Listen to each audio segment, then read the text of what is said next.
కాళేశ్వరం బ్యారేజీల కుంగివేతలకు గల కారణాల అధ్యయనం కోసం ఎట్టకేలకు రాష్ట్రానికి కేంద్ర నిపుణుల బృందం వచ్చింది. Central water power research station team Pune నుంచి భూపాలపల్లి జిల్లాకు చేరుకుంది.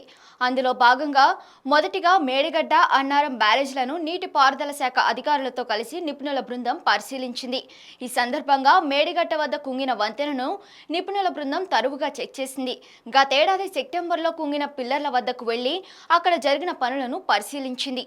అలాగే అంతకుముందు డ్యామ్ సేఫ్టీ విషయంలో చేసిన పరీక్షల గురించి నీటిపారుదల శాఖ అధికారులను అడిగి తెలుసుకుంది. డ్యామ్ క్రస్ట్ గేట్లను కేంద్ర బృందం చెక్ చేసింది. వాటి క్వాలిటీ, క్రస్ట్ గేట్ల చుట్టుపక్కల డ్యామ్ కు వాడిన మెటీరియల్ ప్రామాణికతను పరిశీలించింది. మేడిగడ్డ, అన్నారం బ్యాలెన్సింగ్ రిజర్వాయర్ల పూర్తి కోసం గుత్తేదారులు ఎంత టైం తీసుకుంటున్నారన్న విషయం పైన కూడా ఆరా తీసింది. మరోవైపు గత ఏడాది వర్షాకాలం సందర్భంగా రిజర్వాయర్ల వద్ద బుంగలు ఏర్పడడానికి గల కారణాలపై రాష్ట్ర నీటిపారుదల శాఖ అధికారులు ఏ రకమైన నివేదికలను అప్పటి ప్రభుత్వానికి అందజేశారు అనే అంశం గురించి కూడా అడిగి తెలుసుకున్నారు. తెలంగాణ ఇరిగేషన్ అధికారులు ఇచ్చిన సమాచారాన్ని కూడా వారు రికార్డ్ చేశారు. ఈ నేపథ్యంలోనే రిజర్వాయర్ల వద్ద భారీ ఎత్తున ఇసుక మేటలు కూరుకుపోవడంపై వారు కొంత ఆందోళన వ్యక్తం చేశారు. ఇలాంటి ఇసుక దిబ్బలు ఎక్కువైతే డ్యాంలకు మరింత ప్రమాదం చేకూరవచ్చని నీటిపారుదల శాఖ అధికారులు సూచించినట్లు తెలుస్తోంది. అందువల్ల ఇసుక మేటలను వెంటనే తొలగించేలా చర్యలు తీసుకోవాలని ఆదేశించారు. డ్యాములు భవిష్యత్తులో పనికొచ్చే అవకాశం ఉందా, లేక ప్రత్యామ్నాయ మార్గాలను ఏమైనా చేసుకోవాల్సి ఉంటుందా అనే అంశాల్ని కూడా కేంద్ర నిపుణుల బృందం తరువుగా పరిశీలించింది. ఇందుకోసం రిజర్వాయర్ల పరిసరాల్లో భూగర్భ పరీక్షలను నిర్వహించింది.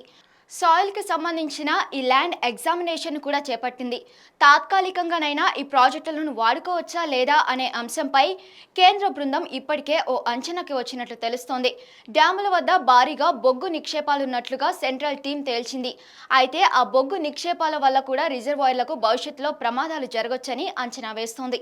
ఇక సుందిళ్ల బ్యారేజ్ ను కూడా సందర్శించిన తరువాత కేంద్ర బృందం తన నివేదికలను అటు సెంట్రల్ గవర్నమెంట్ కు, ఇటు రాష్ట్ర ప్రభుత్వానికి పంపనుంది. ఈ నివేదికలు అందిన తర్వాత మరో 2 సంస్థల చేత డ్యాముల భద్రతపై చేయించిన పరిశీలన నివేదికలను కూడా ఎగ్జామినేషన్ చేసి ప్రభుత్వం ఓ అంచనాకు వచ్చే అవకాశాలు కనిపిస్తున్నాయి.